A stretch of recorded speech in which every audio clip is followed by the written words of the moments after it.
Hello friends. Pregnancy time में itching होना। Pregnancy में ईचिंग हमें कब से होती है, बॉडी के कौन कौन से पार्ट में ईचिंग होती है, ईचिंग कब होना नॉर्मल होता है और किस कंडीशन में आपको डॉक्टर से मिलना चाहिए, किन किन बातों का आपको ध्यान रखना है। आज के इस वीडियो में इस टॉपिक की डिटेल में बात करेंगे। चलिए वीडियो स्टार्ट करते हैं। सबसे पहले जानते हैं कि प्रेगनेंसी में हमें ईचिंग क्यों होती है और ये कब से स्टार्ट होती है। तो देखिए, प्रेगनेंसी में जैसे जैसे आपका वेट बढ़ता है, आपके यूट्रस का साइज इंक्रीज होता है, आपका पेट बढ़ता है, उसकी वजह से हमें बॉडी में स्किन होने लग जाती है। हमारी बॉडी में बहुत सारे हार्मोन्स चेंज भी हो रहे होते हैं, उसकी वजह से भी आपको प्रेगनेंसी टाइम में ईचिंग होना एक बहुत ही नॉर्मल प्रॉब्लम होती है। ईचिंग जो आपको होती है वो आपके पेट में हो सकती है, आपके थाइस में हो सकती है, कभी कभी आपको ब्रेस्ट में भी बहुत ज्यादा होने लग जाती है, और कभी कभी आपके प्राइवेट पार्ट्स में भी ईचिंग की प्रॉब्लम होना नॉर्मल सी बात होती है। प्रेगनेंसी में आपको जब आपका सेकंड ट्राइमेस्टर स्टार्ट होता है, मोस्टली तब से आपको ईचिंग की प्रॉब्लम स्टार्ट होती है। यानी कि आपका जब 4th-5th मंथ स्टार्ट हो जाता है, तब से ईचिंग की प्रॉब्लम आपको दिखेगा कि आपको ज्यादा हो जाती है। स्टार्टिंग में तो प्रॉब्लम नहीं होती है ईचिंग वाली, लेकिन ये आपको सेकंड ट्राइमेस्टर से स्टार्ट हो जाता है। सारी चीजें हो गई कि आपको ईचिंग कौन कौन से पार्ट में होती है और कब से होती है। अब बात करते हैं कि किस कंडीशन में जो नॉर्मल होती है और किस कंडीशन में हमें डॉक्टर से मिलना चाहिए। देखिए, अगर आपको प्रेगनेंसी टाइम में ईचिंग हल्की फुल्की हो रही है तो वो नॉर्मल होता है। लेकिन अगर आपको ऐसा लग रहा है कि ईचिंग बहुत ज्यादा हो रही है, साथ ही साथ ईचिंग के साथ साथ आपको रेडनेस हो रहा है, और वो प्रॉब्लम है इतनी है कि वो आपको सही नहीं हो रही है घर पे, और कंटिन्यू अगर वो चीजें बनी हुई है, तो इसका मतलब होता है कि ये नॉर्मल नहीं है। इस कंडीशन में आपको डॉक्टर से मिलना चाहिए। कभी कभी प्रेगनेंसी टाइम में आपको लीवर की प्रॉब्लम हो जाती है, उसकी वजह से भी आपको ईचिंग की प्रॉब्लम बहुत ज्यादा होती है। प्रेगनेंसी का 8-9 मंथ चल रहा है, तो उसमें अगर आपको पेट में बच्चा पॉटी कर देता है, उस कंडीशन में भी आपको ईचिंग की प्रॉब्लम बहुत ज्यादा होने लग जाती है। तो अगर आपको बहुत ज्यादा ईचिंग की प्रॉब्लम होती है तो उस चीज को अवॉइड नहीं करना है। उस कंडीशन में एक बार आपको डॉक्टर से मिल लेना है।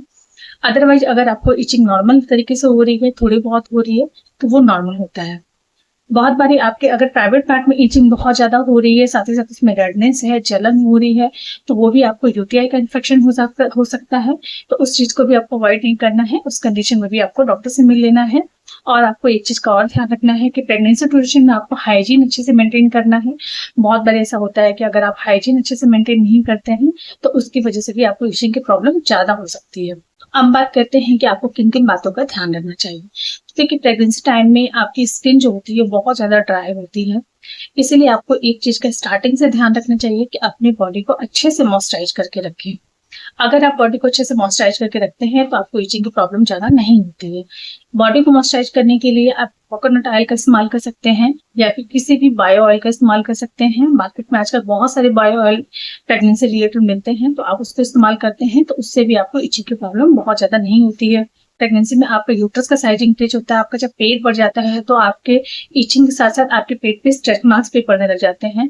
तो अगर आप बॉडी को मॉइस्चराइज रखते हैं और बॉयल ऑयल का इस्तेमाल करते हैं या फिर कोकोनट ऑयल का इस्तेमाल करते हैं, तो वो स्ट्रेच मार्क्स भी जो होते हैं वो आपको बहुत ज्यादा नहीं होते हैं, तो हल्के फुल्के होते हैं। तो आपको अपनी बॉडी को अच्छे से मॉइस्चराइज करके रखना चाहिए प्रेगनेंसी ड्यूरेशन में, ताकि आपको बहुत ज्यादा प्रॉब्लम ना हो। फ्रेंड्स, प्रेगनेंसी ड्यूरेशन में आपको स्टार्टिंग से ही अपनी बॉडी को मॉइस्चराइज रखना है, ताकि क्योंकि अगर आप स्टार्टिंग से रखते हैं तो क्या होता है कि बाद में आपको प्रॉब्लम ज्यादा नहीं होती है। और अगर आप स्टार्टिंग में नहीं रखते हैं, बाद में जाके अगर ऐसा करते हैं, तो उससे क्या होता है कि तब तक आपकी बॉडी के स्ट्रेच मार्क्स भी पड़ जाते हैं और आपको ईचिंग की प्रॉब्लम तब तक और ज्यादा बढ़ जाती है। तो इसीलिए आपको स्टार्टिंग से ही इन चीजों का ध्यान रखना चाहिए। प्राइवेट एरिया को हमेशा क्लीन करके रखें, वहां पे हाइजीन को मेंटेन करें। और इस टाइम पे आपको एक चीज का और ध्यान रखना है कि आपको कोई भी ऐसे केमिकल रिलेटेड चीजें नहीं इस्तेमाल करनी है। क्योंकि प्रेगनेंसी ड्यूरेशन में अगर आप कोई भी ऐसे प्रोडक्ट इस्तेमाल करते हैं, कोई भी ब्यूटी प्रोडक्ट या फिर कोई मोई क्रीम, ये सारी चीजें अगर आप ज्यादा इस्तेमाल करते हैं और अगर उसमें केमिकल की मात्रा ज्यादा होती है, तो इस टाइम पे आपको प्रॉब्लम हो सकती है। कभी कभी प्रेगनेंसी ड्यूरेशन में हम कुछ ऐसी चीजें खा लेते हैं जिसकी वजह से भी हमें एलर्जी हो जाती है और ईचिंग की प्रॉब्लम बहुत ज्यादा होती है। तो अगर आपको ऐसा लग रहा है कि आपने कुछ खाया है और उसके बाद से एकदम से आपको प्रॉब्लम स्टार्ट हो गई, बहुत ज्यादा ईचिंग हो रही है या रेडनेस हो रहा है या स्किन रैशेस हो रहे हैं, तो वो चीजें भी नॉर्मल नहीं होती है। उस कंडीशन में भी आपको डॉक्टर से मिलना चाहिए। इस टाइम पे कोई भी चीजें अगर आप न्यू ट्राई करते हैं खाने पीने या किसी भी चीज से रिलेटेड, तो आपको एक चीज का और ध्यान रखना चाहिए कि पहले उसको थोड़ा खा के देखें, उसके बाद ही इसको ज्यादा खाएं। क्योंकि एकदम से अगर कोई चीज आप न्यू खाते हैं तो इस टाइम पे आपको प्रॉब्लम हो सकती है। क्योंकि प्रेगनेंसी ड्यूरेशन में हमारी स्किन बहुत ज्यादा सेंसिटिव होती है, तो इसीलिए आपको केयरिंग की ज्यादा जरूरत पड़ती है। फ्रेंड्स, यही सारी चीजें हैं जिनका कि आपको ध्यान रखना है। आई होप कि आपको वीडियो अच्छी लगी हो, इन्फॉर्मेटिव लगी हो। वीडियो अच्छी लगी हो तो वीडियो को लाइक करके चैनल को सब्सक्राइब कर दें। बेल आइकन प्रेस कर दो ताकि आपको अच्छे अच्छे अपडेट्स मिलते रहें। मिलते हैं नेक्स्ट वीडियो में।